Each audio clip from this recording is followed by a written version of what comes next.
આવા 12 જ્યોતિર્લિંગ પૈકીના એમના પ્રાગટ્યની કથાનું શ્રવણ આપણે પૂજ્ય દાદાના મુખેથી કરી રહ્યા છીએ અને એથી આગળ વધુ કરું તો શિવ ही मित है, शिव ही प्रीत है, शिव ही जीवन है, शिव ही प्रकाश है। આવા શિવ મહાપુરાણ કથાના મહત્વની થોડીક વાત કરીએ, યા તો એમના વિશેષતાની વાતમાં આગળ વધીએ તો શિવ પુરાણમાં ઉલ્લેખ છે કે માણસ શિવકથાના શ્રવણથી જ પવિત્ર થઈ જાય છે, અનેક પ્રકારની આધિ વ્યાધિ ઉપાધિ અને સમસ્ત દુઃખમાંથી મુક્ત થઈ જાય છે। ભગવાન શિવ મુક્તિ અને મોક્ષના દેવ છે। એમની કથા શ્રવણ માત્રથી જ પિતૃ તૃપ્ત થઈ જાય છે અને પિતૃપીડામાંથી મુક્તિ મળે છે। તનમન ધનથી સુખી રાખવાવાળી કથા એટલે શિવકથા। આમ શિવકથાના શ્રવણ માત્રથી આપણી આધિ વ્યાધિ અને ઉપાધિ અને સમસ્ત દુઃખોમાંથી મુક્ત, સાથે સાથે આ દેવ મુક્તિ અને મોક્ષનો દેવ છે।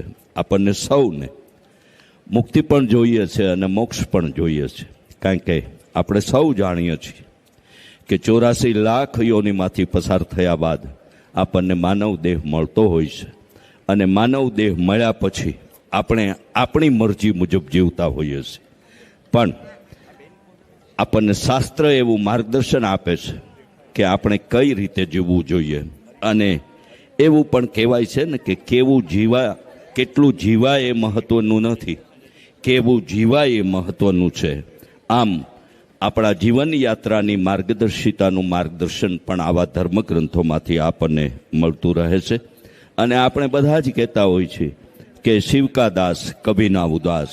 આમ શિવ ભક્તિનો એ કોઈ દાસ હોય એ ક્યારેય ઉદાસ ન હોઈ શકે, એવો કલ્યાણકારી દેવ શિવ કથા એ શ્રેષ્ઠ સંસ્કૃતિ છે અને મુક્તિ અને મોક્ષ આપનારો દેવ એટલે શિવ। એવા શિવ પુરાણના આજે સપ્તમ દિવસે ફરી એકવાર આપણે ડોમ્સ પરિવાર, રવેશિયા પરિવાર અને રાજાણી પરિવાર પ્રત્યે આપણો આદરભાવ સાથે આભાર વ્યક્ત કરીએ કે પૂર્ણ પુરુષોત્તમ માસના આવા ભાનુ સપ્તમીના આજના સપ્તમ દિવસે મેં અગાઉ પણ કહ્યું હતું એમ કે તારીખ અને તિથિ જેઠવદ એકમથી લઈને જેઠવદ સાતમ સુધી એક સર્વગ સંયોગ એવો ચાલુ આવે છે કે વચ્ચે કોઈ તિથિનો ક્ષય પણ ન થયો અને એક દિવસે 2 તિથિ હોય એવું પણ ન થયું। એમ સતત 7 દિવસ સુધી તિથિ સંયોગના અને આપણા દિવસ સંયોગના આ જે સંયોગો આપણને મળ્યા અને જે સત્સંગ મળ્યો એ હંમેશા આપણને આપણી સ્મૃતિમાં સ્મરણમાં રહેશે। અને એવા જ આ શિવ પુરાણના સપ્તમ દિવસે આપણે પૂજ્ય જિજ્ઞેશ દાદા રાધે રાધેના મુખેથી આપણે આ શિવ કથાનું શ્રવણ કરવા જઈ રહ્યા છીએ। ત્યારે હિન્દુ ધર્મની સંસ્કૃતિ પ્રાચીન કાળથી શ્રદ્ધા, ભક્તિ, આકાર, નિરાકાર, લૌકિક, અલૌકિક, જ્ઞાન યજ્ઞથી સુશોભિત રહી છે અને તે અનંતકાળ સુધી સુશોભિત રહે તે માટે શિવકથા એનું શ્રેષ્ઠ, ઉત્તમ અને સુંદર માધ્યમ છે। આ ક્રમને આગળ વધારતા ડોમ્સ, રવેશિયા અને રાજાણી પરિવારના આંગણે પૂજ્ય જિજ્ઞેશ દાદાના શ્રી મુખેથી આ કથા રસપાન કરવાનું દુર્લભ સૌભાગ્ય આપણને સૌને પ્રાપ્ત થયું છે। આપણે સૌ જાણીએ છીએ કે પ્રાચીન કથાઓનું શ્રવણ પણ માનવ જીવનનું શ્રેષ્ઠ કર્મ છે। આવા આ કથા રસના પાનથી આપણને એક શ્રેષ્ઠ કર્મનો આ સંયોગ પ્રાપ્ત થયો છે। એ આપણા સૌ માટે અહોભાગ્ય, સદભાગ્ય અને પરમ ભાગ્યની ઘડી ગણી શકાય। એવા શિવ મહાપુરાણ આજે અહીં વિરામ લેશે। તારીખ 9 થી 15 દેવભૂમિ દ્વારિકામાં ચગ પરિવારના સદભાગીપણાથી પૂજ્ય જિજ્ઞેશ દાદા રાધે રાધેના શ્રી મુખથી શ્રીમદ ભાગવત કથાનું આયોજન થયું છે। આપ સૌને પ્રત્યક્ષ યા પરોક્ષ રીતે દેવભૂમિ દ્વારિકાના શ્રીમદ ભાગવત કથાના એ ગુણગાનના સાક્ષી બનવા જગ પરિવાર વતી હાર્દિક નિમંત્રણ પાઠવીએ છીએ. એ બાદનો ક્રમ આપણે જાણીએ છીએ કે શ્રાવણ માસમાં માસ પારાયણ અમદાવાદ ખાતે આયોજિત થવા જઈ રહી છે. આવતી શારદીય નવરાત્રિમાં શ્રીમદ દેવી ભાગવત કથાનું આયોજન રાધે રાધે પરિવાર દ્વારા મહાકાળી માની ગોદમાં પાવાગઢ ખાતે થવા જઈ રહ્યું છે.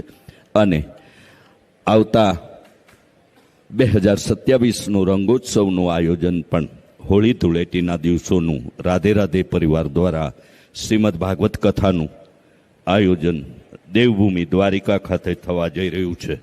એ વિગતોની પણ ફરી આપ સૌને હું યાદી કરી દઉં. સાથે સાથે રાધાકૃષ્ણ દેવનો તૃતીય પાટોત્સવ અને બાપ વગરની 21 દીકરીઓના સમૂહ લગ્નનું આયોજન પણ તથાસ્તુ વિદ્યાપીઠના પાવન પરિસરમાં આવતી તારીખ 10/3/2027ના થવા જઈ રહ્યું છે.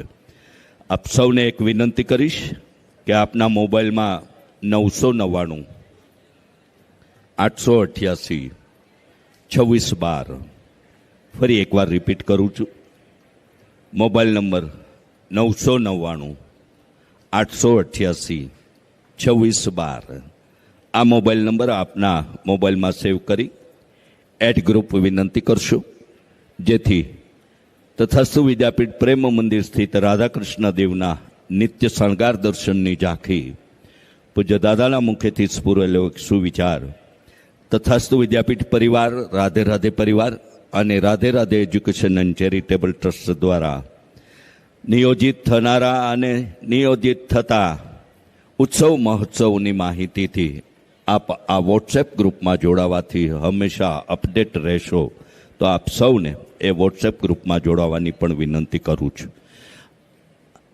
રાધાકૃષ્ણ દેવની ફોટો ફ્રેમ, પૂજ્ય દાદાના મુખેથી ગવાતા ગીતો ભજનોનું કથા કીર્તન પુસ્તક, અન્ય ધાર્મિક સાહિત્ય અને ભાગવત વગેરે મેળવવા માટે મુખ્ય પ્રવેશ દ્વારના જમણા હાથે રાધે રાધે સાહિત્ય સ્ટોલ પર સંપર્ક કરી આધ્યાત્મિક ધાર્મિક ચીજ વસ્તુઓ અને ભાગવત શિવ પુરાણ વગેરે પણ આપ ત્યાંથી પ્રાપ્ત કરી અને ધન્યતા પ્રાપ્ત કરી શકો છો. સાથે સાથે મહામૃત્યુંજય જપની જો વાત કરીએ તો મનની ભક્તિ શક્તિનું સામર્થ્ય આપે છે. એવો જો કોઈ મંત્ર હોય, મનની ભક્તિ અને શક્તિનું સામર્થ્ય આપનારો મંત્ર એટલે મહામૃત્યુંજય જપ છે, મંત્ર છે. ઓમ ત્રંબકમ યજામહે સુગંધમ પુષ્ટિવર્ધનમ ઉર્વારુકમેવ બંધનાથ મૃત્યુર્મોક્ષીયમામૃતાત. આમ શિવના સાધકને ન તો રોગનો ભય હોય છે, ન તો મૃત્યુનો. શિવ તત્વ તેના મનને ભક્તિ અને શક્તિનું સામર્થ્ય આપે છે. શિવ તત્વનું ધ્યાન મહામૃત્યુંજય જપ મંત્રથી કરવામાં આવે છે. આ મંત્રોના જપથી ભગવાન શિવની કૃપા મળે છે. શાસ્ત્રોમાં આ મંત્રને ઘણા કષ્ટોનો નિવારક દર્શાવાયો છે. આમ મહામૃત્યુંજય જપના આવા વિશેષતાના મહત્વ સાથે આપણે સૌએ આપણને જે ફાવે, જે ગમે, જે આવડે, કારણ કે 24 અક્ષરથી લઈને એકાક્ષરી પ્રણવ મંત્રો ઓમ સુધીના આપણા શાસ્ત્ર અને આપણા ઋષિઓ શાસ્ત્રકારો દ્વારા આપણને એવા મંત્રો મળ્યા છે કે ફક્ત 12 જ્યોતિર્લિંગના સવાર અને સાંજ નામ પઠન કરવાથી પણ 7 જન્મના પાપમાંથી આપણને મુક્તિ જો મળી જતી હોય તો એનાથી વિશેષ કોઈ અઘરું કે કપરું અનુષ્ઠાન કે આરાધના કે ઉપાસના કરવાની અને આપણું એ સામર્થ્ય પણ નથી.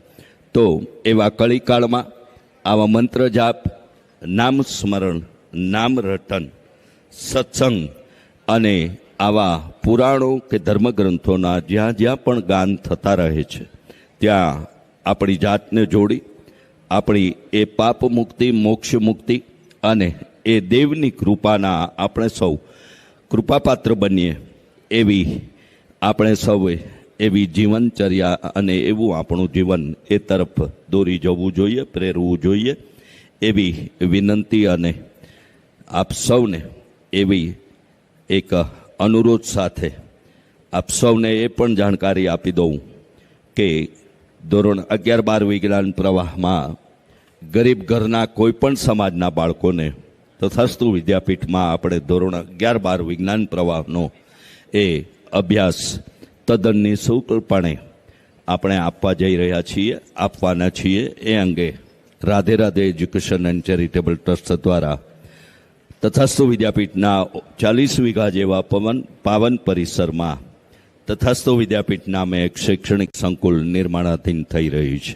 સાથે સાથે ગઈકાલે પૂજ્ય દાદાએ જણાવ્યું હતું એમ કે નિત્ય યજ્ઞશાળામાં ભાગવતજીના હોમ સાથે થતો યજ્ઞ, ઠાકોરજીને થતા વિવિધ શણગારો અને ઉત્સવો જેવા કે 56 ભોગ, તો કે નૂતન વર્ષ, જન્માષ્ટમી, પાટોત્સવ અને એ દિવસમાં રિયલ ફૂલનો શણગારની સેવા, નિત્ય દૈનિક સંપૂર્ણ સેવામાં પણ 365 લોકોને આપણે એ એક જ દિવસની સંપૂર્ણ સેવામાં જોડી રહ્યા છીએ. ધોરણ 11-12 વિજ્ઞાન પ્રવાહ, વિદ્યા સંકુલ, તથાસ્તુ વિદ્યાપીઠ, વેદ વિદ્યાલય, ગૌશાળા, સંત કુટીર, અતિથિ ગૃહ, વિદ્યાર્થી hostel, school building, parking area, ક્રીડાંગણ, શિખરબદ્ધ મંદિર, પ્રેમ મંદિર, દ્વારકાથી પ્રસ્થાન થયેલી અખંડ જ્યોત, ભોજનશાળા, વૃદ્ધાશ્રમ એટલે કે વડીલોનો વિસામો અને અનાથ બાળકો માટે મારું ઘર નામે આપણે આવા 2 ભવનો પણ આ પરિસરમાં આપણે નિર્માણાધીન કરવા જઈ રહ્યા છીએ. વડીલોના વિસામોમાં એક રૂમના દાતા તરીકે પણ આપણે જોડાઈ શકીએ છીએ અને ભોજનાલયના અદ્યતન સામગ્રીની સેવામાં પણ આપણે આપણો સહયોગ જોડી શકીએ છીએ.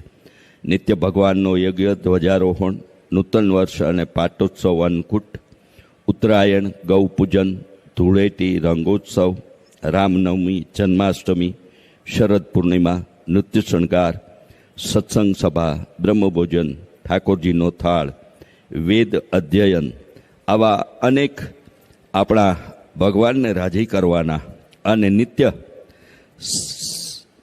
મંગળાથી લઈ અને સાયન આરતી સુધીના આ પાવન પરિસરમાં આવા નિત્ય થતા આધ્યાત્મિક, ધાર્મિક અને આવા સત્સંગના એ ઉપક્રમોમાં અને એ સત્સંગોમાં પણ આપ સૌને જોડાવા માટે રાધે રાધે પરિવાર, તથાસ્તુ વિદ્યાપીઠ પરિવાર અને Radhe Radhe education and charitable trust વતી આપની અનુકૂળતાએ અન્યથા આગામી તારીખ 10/3/2027ના ઠાકોરજીના પાટોત્સવ અને સર્વ સમાજની 21 દીકરીઓના સમૂહ લગ્નોત્સવમાં અવશ્યપણે સાક્ષી બનવા Radhe Radhe education and charitable trust, Tathastu Vidyapeeth પરિવાર અને રાધે રાધે પરિવાર વતી આગોતરું નિમંત્રણ પાઠવીએ છીએ. આપ કોઈ પણ દિવસે, કોઈ પણ સમયે, જ્યારે પણ તથાસ્તુ વિદ્યાપીઠમાં પધારશો ત્યારે ઠાકોરજીના દર્શન, આપનો આતિથ્ય સત્કાર કરવા રાધે રાધે પરિવાર હંમેશા ઉત્સુક છે. પણ ત્યાં યોજાતા એ મહોત્સવ અને ઉત્સવોમાં જો આપ એ સમયમાં સાક્ષી બનશો તો વિશેષ રીતે પધારેલા સર્વ સમાજના, સર્વ જ્ઞાતિ સમાજના એ સમૂહ સાથે પણ આપનો આદાન પ્રદાન કે પરિચય કેળવી શકાશે. અને એ માટે વોટ્સએપ ગ્રુપમાં જોડાવાથી ભાવિ આયોજનો અને વર્તમાન આયોજનોની અને કથા જ્યાં જ્યાં પણ ગવાતી હોય છે અને જે રાષ્ટ્રીય ચેનલોમાં જીવંત પ્રસારિત થતી નથી એવા આપણા તથાસ્તુ વિદ્યાપીઠના તમામ પ્રસંગો, તમામ કથાઓ, તમામ ઉત્સવો, મહોત્સવો Radhe Radhe official YouTube channel દ્વારા જીવંત પ્રસારિત થતા હોય છે. જેથી આપ સૌને એ પણ વિનંતી કરી દઉં કે Radhe Radhe official YouTube channel like, subscribe અને શેર કરવાના અનુરોધ સાથે આવો સપ્તમ દિવસના જ્યોતિર્લિંગોના પ્રાગટ્યની કથાના ક્રમમાં પૂજ્ય જિગ્નેશ દાદાને આપણે સૌ વિનંતી કરીએ કે આજના સપ્તમ વિરામ સત્રની શિવ ગુણગાન ગાથાનું આપણને સૌને શ્રવણ કરાવી ઉપકૃત કરે તેવી તેમના ચરણોમાં પ્રાર્થના અને વિનંતી સાથે આપ સૌનું ડોમ્સ, રવેશિયા અને રાજાણી પરિવાર વતી હાર્દિક સ્વાગત. જય મહાદેવ. ઓમ નમઃ શિવાય.